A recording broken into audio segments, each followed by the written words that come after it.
Hey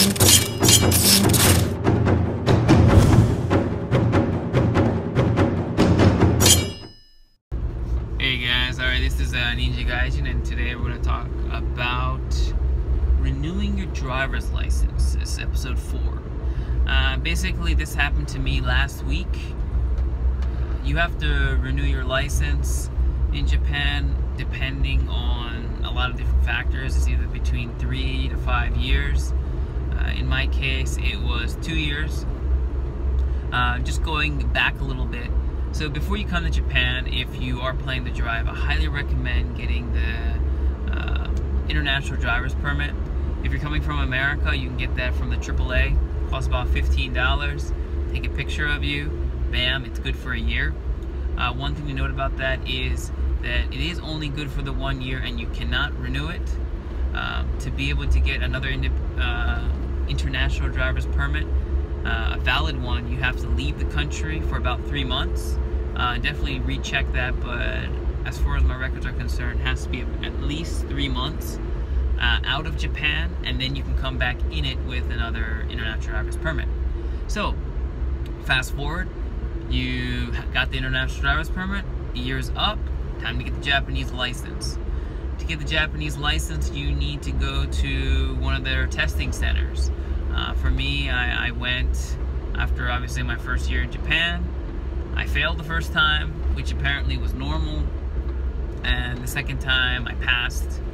And yeah, I'll go into that in another video. If you want to learn more about the basically getting a driver's license in Japan, just comment below and I'll make a separate dedicated video to that. But for this one, I want to stay on topic, which is renewing my driver's license in Japan. So once again, last week I went in to renew it, and basically how it works is about 3 months, or not 3 months, I'm sorry, 3 weeks before you go and actually get the new driver's license, you have to go in.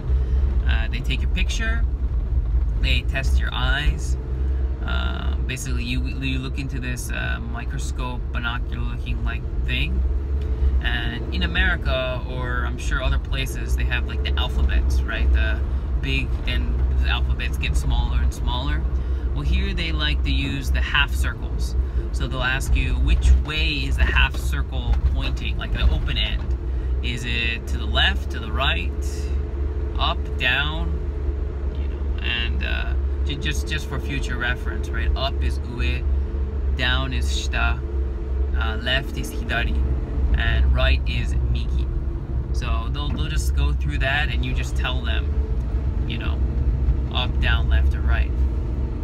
So after that finishes, depending on the city, my city, they try and ask to see if you're willing to pay an extra, I want to say it was like 25 bucks, and basically they use that money to improve the roads and like safety for schools, etc.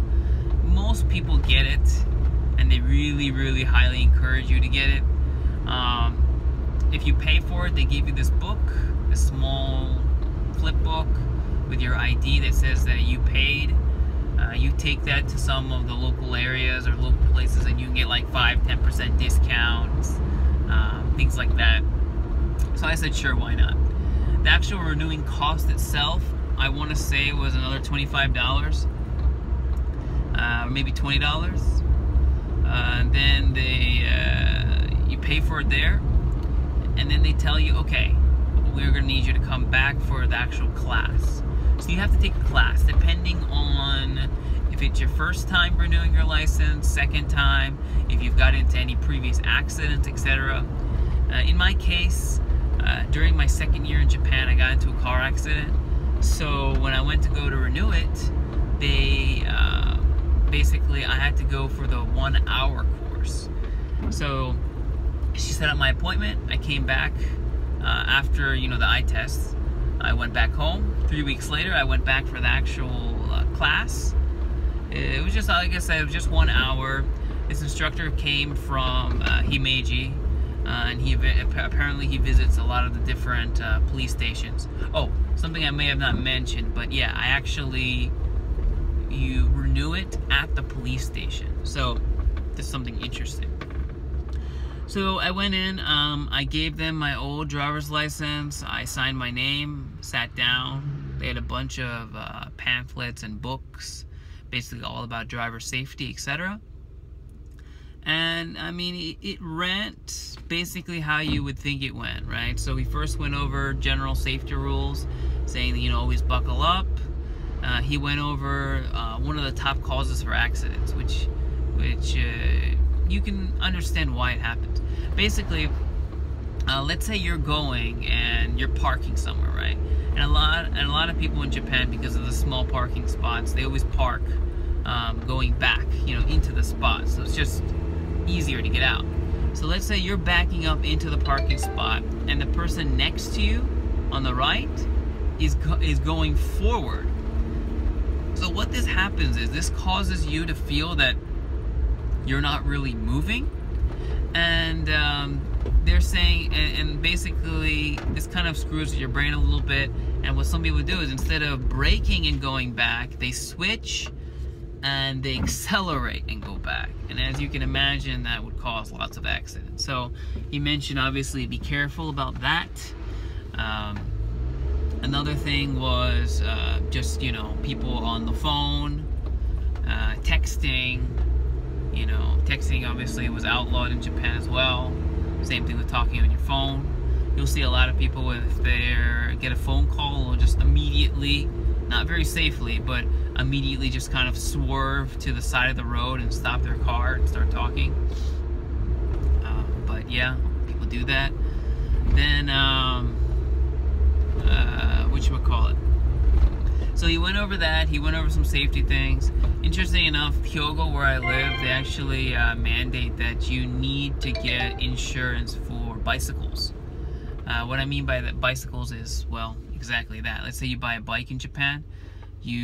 First you have to register with your local police station, and that's free. But the actual insurance for the bicycle, it costs about $100 a year. And some people might be wondering, well, I don't want insurance for it.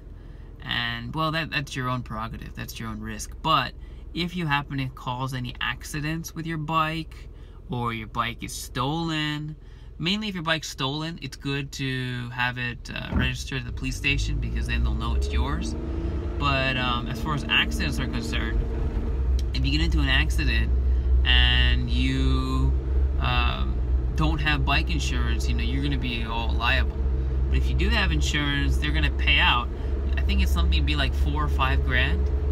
So it's a nice little cushion to have, especially if you're in the bigger cities, or if your primary commute is just bicycle, then yeah, highly recommend getting the insurance.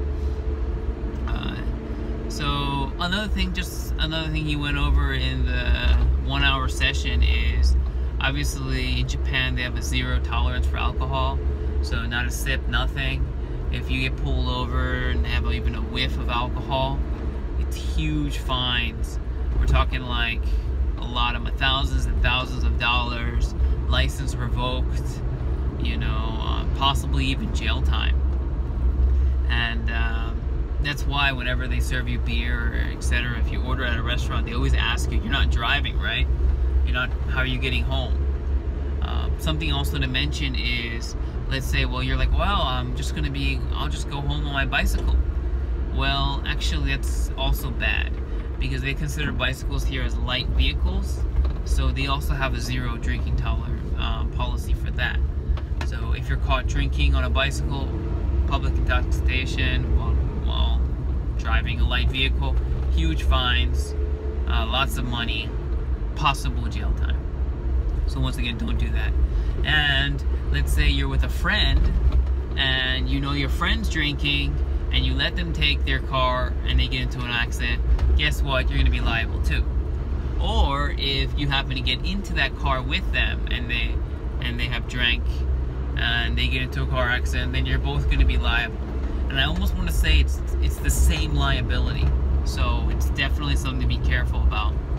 One, never get in a car with the person who drank even a little bit.